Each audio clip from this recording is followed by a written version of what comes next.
Welcome back to Dane Comics, and on a previous episode I actually talked about one of my main influences ever as an artist, and it was Kevin Smith. I did a big video on Kevin Smith and what he means to me, and on this episode I want to talk about another person who was a huge influence on me, and it might come as a surprise, but actually should not maybe come as a surprise, and that is David Choe. And I don't know, I'm kind of bringing it up because I saw that he's doing the Choe show on FX, and I'm plugging it, I guess, for now. But it's coming out on the 25th, so by the time this video is out, it's probably already out. And it looks beautiful. It's ugly and beautiful. So, I don't know, you guys might know David Choe. He's known as kind of a scoundrel, scumbag, addict, fine artist, painter. Wealthy painter. I think he became really famous after he did a mural for Facebook, and they were gonna pay him either cash or stocks, and he went with stock options. And then when Facebook went public, he suddenly became the highest paid living artist in the world for a piece of art. And his art, I mean, it was already commanding tons of money, and afterwards still commands a ton of money, but that kind of made him really famous. However, before that, and before even his work on Vice, because he did great work on Vice, and he did great work for Giant Robot magazine. I don't know if y'all know about this. In 1999, David Choe was also the recipient of the Xeric grant, and he did a comic book called Slow Jams. The Xeric grant, it's actually not a lot of people remember it, I'm realizing, because I talked to the community, like no one knows what I'm talking about. But the Xeric grant was a grant created by Peter Laird of TMNT fame, Kevin Eastman and Peter Laird. And Kevin Eastman seems to be getting a lot of the attention these days, but Peter Laird is sort of he is less sell-outy, and he's more about retaining control of the TMNT property and making sure he always has a right to make TMNT books. But anyway, in the early 90s, he started the Xeric Foundation. And this foundation would find up-and-coming, young, talented comic book creators and give them money to self-publish. It doesn't exist anymore. They stopped doing their thing. Probably because now we got Kickstarter. Now it's easier than ever. But at the time, it was super hard. He has also helped, he was a catalyst for also the careers of Adrian Tomine, I don't know how to pronounce the last name. Gene Yang, who's currently writing Batman, Superman. Gene Yang is huge. He did American Born Chinese, but he got the Xeric grant, and his first comic was Gordon Yamamoto and the King of the Geeks, and I bought that off the shelves. That's how I was a real collector back then, right? And Jeff Lemire also got the Xeric grant, and also David Choe.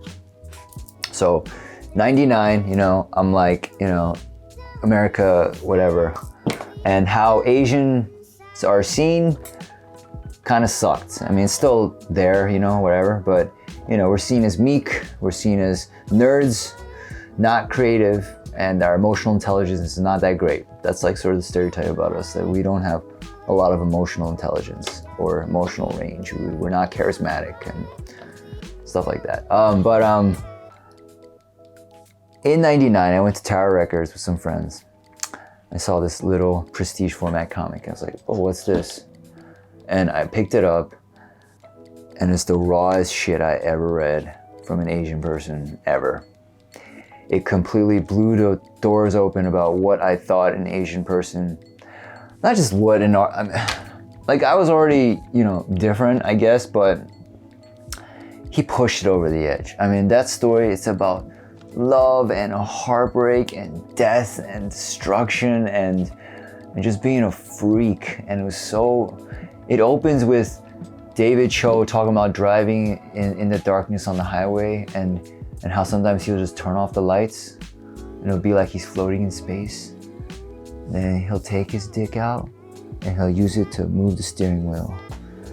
That's how it opens, you know? So, and later he shits on Deepak Chopra's bed. Yeah, so, you know, this, I just couldn't believe it. I couldn't believe a Korean person did this. I'm Korean. I couldn't believe an Asian dude did this. I was just like, oh my God, I can't wait to read more comics by David Choe. And he never made a comic book again. That was it. Because he went and did other things, you know? And then later he was a journalist for Giant Robot, and he would go train hopping all across the country with like homeless people and crazies, and he would journal about it and talk about it. And I realized, like, wow, he's incredible. This guy just goes on these wild adventures. He just like lives life to the fullest. Of course, a lot of that comes from mental illness. He's diagnosed with bipolar, I believe, and he has like hardcore addiction problems and a lot of childhood traumas that led to him being who he is. And I have childhood traumas too,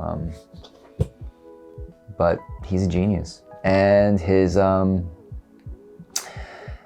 know, people think he's just a fuckery guy, but he's a genius. And I'm really excited about the Choe show, because I know a year or two ago he really uncovered a lot of his programming, or why his traumas created the programming in his mind that made him, you know, see the world a certain way. And the truth is, a lot of us have that. A lot of us have experienced traumas when we were children, kind of hardwired our brain to see the world a certain way, which is not necessarily healthy. And, you know, when we can uncover that trauma, it can help us kind of change our brains. Because, you know, the way you think creates neural pathways within your brain that lock in certain ways of thinking, and the more you think that way, the more it's locked in. You actually, it's like physically changes your brain. And if you can start to undo that programming, have a better set of programming in your brain, you create new neural pathways. And you got to kind of exercise those new neural pathways and kind of deaden the old pathways. I'm not a neuroscientist, but this is how I understand it. And neuroplasticity is real. So your brain actually physically changes from the way you think, believe it or not. And this is something the Buddhists have known, but neuroscientists know today. Anyway, also the Buddhists have known about a multiverse, and physicists believe today. You know, Buddhism? Anyway, yeah, I'm excited for this show. I'm so happy he's freaking doing it. And he's just raw. He talks from the heart, you know, love him or hate him, you know. He talks from the heart, you know. You can hate his like squandering of wealth and his gambling, but he's one of the rawest dudes there is. And I'm so happy he's one of my heroes. Like, I'm not as wild as him, but he gives me permission to be wild-ish. And I love him for that. And I wish he republished Slow Jam, because it's a freaking good book. I lent it out all over the place, and I don't know where it is, and it's worth like $3,000. So I'll never see it again. But I would love to get it reprinted, but that's not gonna happen because he's doing other stuff. Anyway, I hope the show is great. I hope you guys catch the show. I think it's gonna be great.